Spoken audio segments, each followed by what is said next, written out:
Oke, baik, seluruh para jemaah. Tadi nanya tentang gimana cara mengatasi tentang sifat sombong ya. Nah, ini kita melihat dari Imam Al-Ghazali ya. Seorang mukmin itu sudah seharusnya membenamkan sifat sombong dan angkuhnya. Aris bin Wahab berkata bahwa ia mendengar Rasulullah SAW bersabda, Bapak Ibu, maukah kalian aku beritahu tentang penduduk neraka? Mereka semua adalah orang-orang kasar, rakus, sombong. Hadis diriwayatkan oleh Bukhari dan Muslim. Itu kata Rasulullah ketika para sahabat ditanya oleh Rasulullah SAW tentang penduduk neraka. Hadis ini menjelaskan tentang bahaya sifat sombong. Nah, kesombongan merugikan pelakunya di dunia dan juga di akhirat. 3 perilaku buruk tersebut akan membawa manusia menjadi penghuni neraka. Baik. Kesombongan hanya akan membawa kita pada kehancuran, Bapak Ibu. Kita harus belajar dari kisah iblis. Iblis itu hebat loh, lebih hebat dari kita. Namun dia sombong dan angkuh. Kenapa? Merasa diri lebih baik dari Nabi Adam alaihissalam. Akhirnya dia diusir oleh Allah Subhanahu wa taala dari surga. Allah Subhanahu wa taala berfirman, turunlah kamu dari surga itu, karena kamu tidak sepatutnya menyombongkan diri di dalamnya. Maka keluarlah, sesungguhnya kamu termasuk orang-orang yang hina. Quran Surah Al-A'raf ayat 13. Ibu bapak bisa lihat nanti ya. Baik.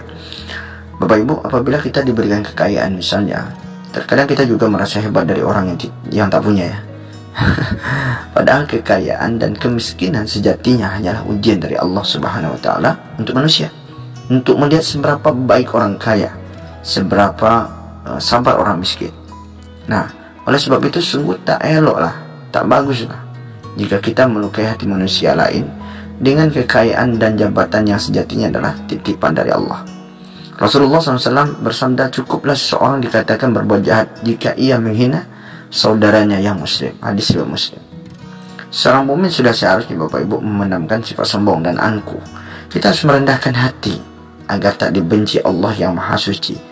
Untuk mengatasi kesombongan dan keangkuhan, Imam Al-Ghazali sudah menyampaikan 6 nasihat. Pertama, kata Imam Ghazali, yang pertama, jika berjumpa dengan anak-anak, anggaplah bahwa anak-anak tersebut lebih mulia daripada kita. Kenapa? Karena mereka belum banyak melakukan dosa. Kalau kita ini sudah sibuk dengan dosa, Bapak Ibu, ya sudah balik, kita sudah mulai banyak berbuat dosa. Nah, yang kedua kata Imam Ghazali, apabila bertemu dengan orang tua, anggaplah ia lebih mulia daripada kita. Kenapa? Karena dia sudah lama beribadah daripada kita. Nah, orang tua ya. Yang ketiga, Bapak Ibu, jika berjumpa dengan orang alim, anggaplah dia lebih mulia daripada kita. Kenapa? Karena mereka telah mempelajari dan mengetahui banyak ilmu. Nah, yang keempat, jika melihat orang bodoh, nah ini nih, anggaplah mereka lebih mulia daripada kita karena mereka melakukan dosa dalam kebodohan, sedangkan kita melakukan dosa dalam keadaan mengetahui. Nah, yang kelima, apabila melihat orang jahat, jangan anggap kita lebih mulia dari mereka, karena mungkin suatu hari nanti dia akan bertobat atas kesalahannya. Kita belum tentu, maka kita nggak boleh melihat orang jahat dan menganggap kita lebih mulia dari orang tersebut. Yang keenam, apabila bertemu dengan orang kafir, katakan di dalam hati bahwa mungkin suatu hari nanti mereka akan mendapatkan hidayah dan memeluk Islam sehingga segala dosa mereka akan diampuni oleh Allah Subhanahu wa taala. Nah, ini ada 6 nasihat dari Imam Al-Ghazali, mengajarkan kita agar rendah hati dan tidak merasa lebih baik daripada orang lain. Orang mukmin adalah mereka yang selalu rendah hati, Bapak Ibu, menghargai manusia lainnya. Nah, orang sombong nggak bisa menghargai orang lain. Kenapa nggak bisa? Karena di hatinya itu sudah, saya bilang dari awal tadi, setan aja sombong dikeluarkan dari surga Allah ya.